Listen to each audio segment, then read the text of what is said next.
Your 2015-2017 Toyota Camry key fob uses a CR20032 3-volt lithium coin battery. Replace it when the range decreases or the fob becomes unresponsive.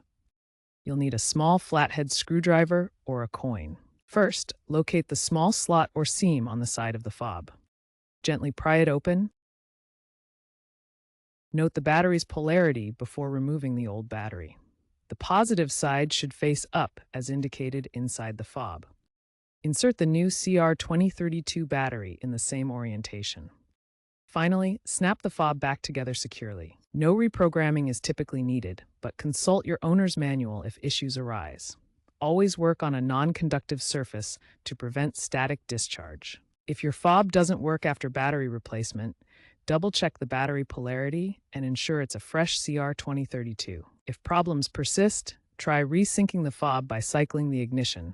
Check your owner's manual for specific instructions. Avoid using excessive force when opening the fob to prevent damage to the internal circuit board.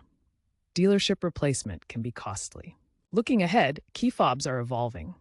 While the 2015-2017 Camry uses replaceable batteries, newer models and future trends point towards battery-free, rechargeable, or smartphone-integrated keyless systems, reducing reliance on manual battery changes. Remember to dispose of used lithium batteries responsibly.